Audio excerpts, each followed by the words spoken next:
په کندهار کې د صنعت او معدن خونې مسؤلین وایي په دغه ولایت کې د چرګانو د غذایي توکو فابریکې زیاتې او شمېر یې 8 ته رسېدلی چې د کندهار ترڅنګ زیات شمېر نورو ولایتونو ته هم تولیدات لیږدول کیږي. د صنعت او معدن خونې رئیس وایي د چرګانو غذایي توکي چې مخکې له ګاونډیو هیوادونو څخه راوړل کېده اکثره وخت به یې دلته چرګانو ته زیان رسوه. د زیاته کړه اوس نه یوازې چې له هغه ستونزو فارم لرونکي خلاص دي بلکې دلته په ټیټه بیه د ښه کیفیت لرونکي غذایي توکي هم ترلاسه کوي. یوازې د کندهار کارخانې دا توان لري چې ټول افغانستان ته دغه دانه صادره کړي، ټولو فارمو ته ورسوي او کفایت هم کوي.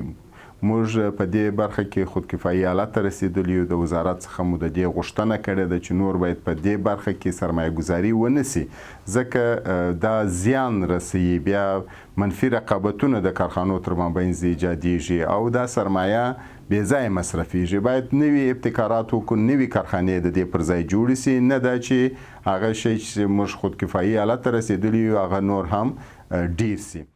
په کندهار کې د چرګانو د غذایي توکو د تولیدي فابریکو مسؤلین هم وایي دوی هره ورځ سلګونه ټنه تولید لري او تولیدات هم په ډیر ښه کیفیت بازار ته وړاندې کوي. د یوې فابریکې مسؤل محمد عالم اسلمي وایي دوی په 40 ساعتونو کې شاوخوا 400 ټنه تولید لري او په فابریکه کې 150 تنه ورسره په کار بوخت دي. د هغه په وینا د خامو موادو په برخه کې یوازې سویابین ته ډیره اړتیا ده چې له بهر څخه راواردیږي او غوښتنه لري چې د سویابین کرنه دلته زیاته سي. اولین شی کې چې په زیاته اندازه باندې دلې مصرفیږي چې موږ د کمبود یعنی پر نس حساب دی هغه لکه د سویابین ده.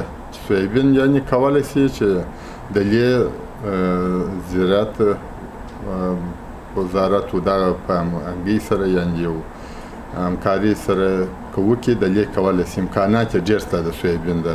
ځکه چې موږ یې ځینې ځایو کې سمپلان لیدلي دي لکه په پکتیا کې مثلا په مزاره کې.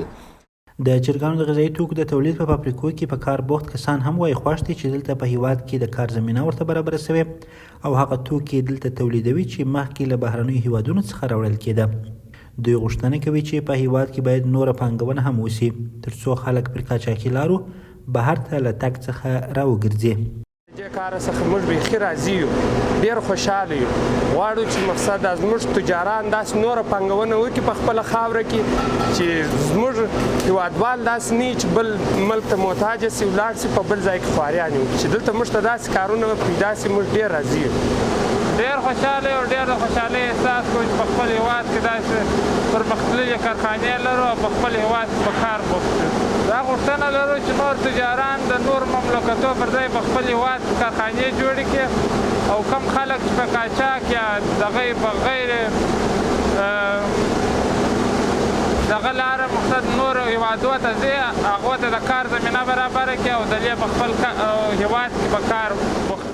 د کندهار د کرنې او مالدارۍ ریاست مسؤلین وایي دوی په دغه ولایت کې هڅې زیاتې کړي چې کروندګرو ته د سویابین په اړه پوهاوی ورکړي ترڅو دلته یې کرنه زیاته سي. کندهار ته مخکې له پاکستان څخه د چرګانو غذایي توکي راوړل کېده چې د مسؤلینو په وینا اکثره وخت به چرګان ترې مړه کېده او په دغه توکو کې به امراض ګډ وه، خو اوس دا ستونزه نشته. پژواک خبري اژانس د پیښو ریښتینې هنداره